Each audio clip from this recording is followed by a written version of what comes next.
right, let's talk about Hegseth.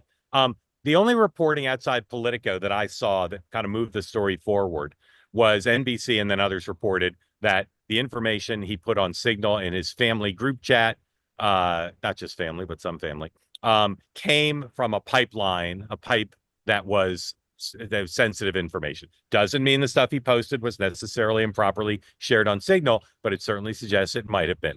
Politico is reporting two things that match my reporting.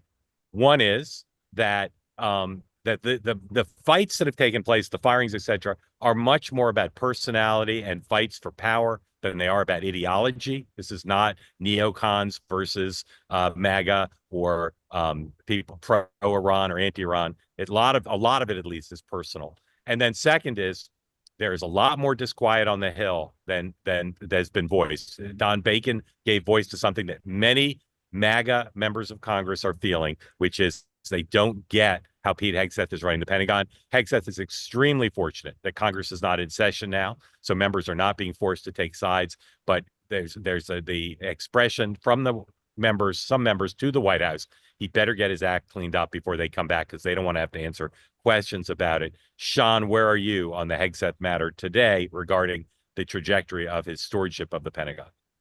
I'm fairly close to where you are. I think number one, you're right. It is personality. This isn't an ideological concern that he's, out there doing stuff that's inconsistent with the America First agenda. In fact, I think the agenda is what's saving him, as people realize that he's fighting for the America First agenda, the priorities of the president, this idea of the ethos of a warfighter, getting back to focus of what we should be worried about in the country.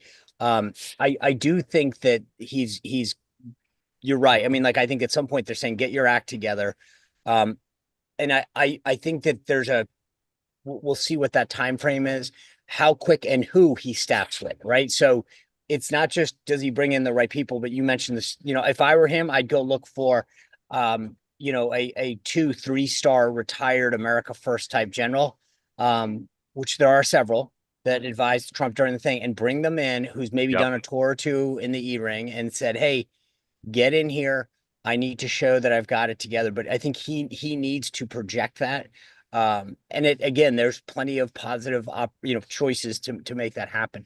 So the beauty is on those choices, you're not looking at Senate confirmation. For the most part, they can get vetted quick. There's a few going back to even Trump 1 that were, up for various positions that would, in my opinion, be solid picks. So I think that's where Pete needs to go right now, and just reassure everybody, hey, I've got it. I've got the agenda, which is what everyone cares about. I'll take care of the personnel. The White House and the Hill couldn't agree with you more, as I understand it. They want somebody who is a known quantity with experience in the building to be in a senior position, not a crony or a friend or a junior officer who he gets along with, but someone that they've got past dealings with that they can trust. Dan, where do you think Hegseth stands now? Look, it's not Hegseth's agenda. It's Trump's agenda. And I think what's so fascinating is, by all accounts, he was a terrible manager in his previous stops. And I think the more information that comes out about all these personnel fights, what does it say about Pete Hegseth? He hired them. This broke out under him.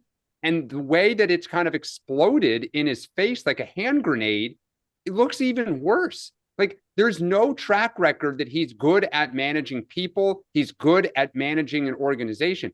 So I don't understand, unless Trump is saying this isn't the Trump agenda, it's the Hegseth agenda, and only Pete Hegseth can do this.